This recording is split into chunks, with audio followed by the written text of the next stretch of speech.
Assalamualaikum warahmatullahi wabarakatuh. Kami dari kelompok 8 ingin mempresentasikan hasil diskusi kami, yaitu tentang materi kita yang ke-12, mahasiswa mampu membangun teks laporan. Baiklah, saya akan menjelaskan apa itu membangun teks laporan. Teks laporan adalah teks yang berisi penjabaran umum yang melaporkan sesuatu berupa hasil dari pengamatan atau observasi. Teks laporan atau report ini juga disebut teks klasifikasi karena memuat klasifikasi mengenai jenis-jenis sesuatu berdasarkan kriteria tertentu. Jenis teks ini mendeskripsikan atau menggambarkan bentuk, ciri, sifat umum atau general seperti benda, hewan, tumbuhan, manusia, atau peristiwa yang terjadi di alam semesta. Ciri-ciri teks laporan harus mengandung fakta bersifat objektif, universal, harus ditulis sempurna, dan lengkap, tidak memasukkan hal-hal yang menyimpang, mengandung prasangka, atau pemihakan, disajikan secara menarik, baik dalam tata bahasa yang jelas, isinya berbobot, maupun susunan yang logis.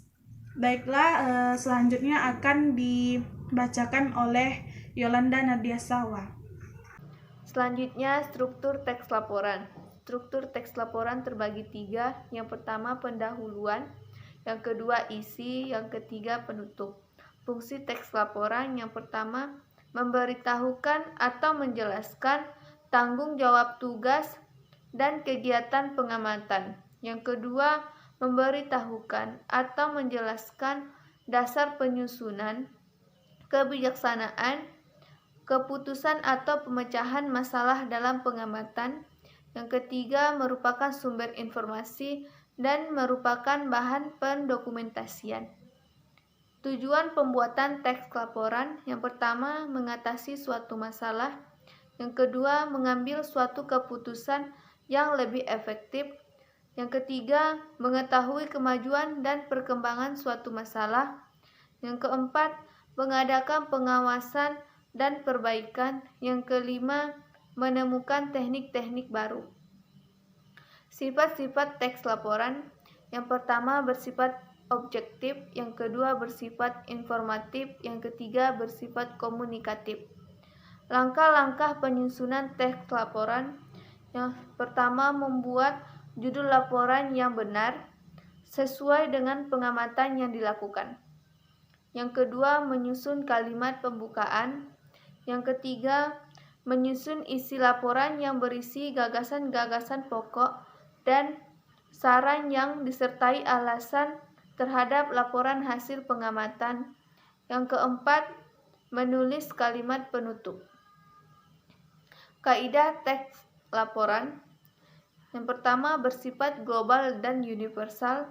Yang kedua, merupakan hasil penelitian terkini. Yang ketiga, menggunakan bahasa Indonesia yang baik dan benar.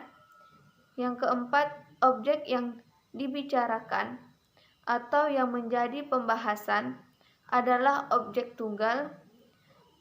Yang kelima, tidak ada penutup dari pengarang. Selanjutnya disampaikan oleh Eva.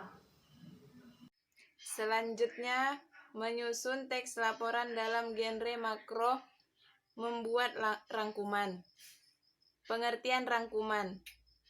Rangkuman dapat diartikan sebagai suatu hasil merangkum atau meringkas suatu tulisan atau pembicaraan menjadi suatu uraian yang lebih singkat dengan perbandingan secara proporsional antara bagian yang dirangkum dengan rangkumannya.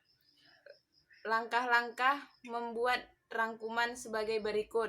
Yang pertama, menandai kata-kata sulit.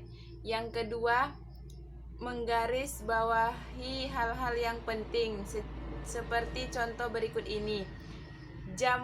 Jamu adalah obat tradisional berbahan tumbuhan. Rempah adalah bumbu masakan berasal dari tumbuhan. Banyak orang memanfaatkan tumbuhan sebagai obat. Yang ketiga, menentukan pikiran utamanya. Sekian yang dapat kami sampaikan.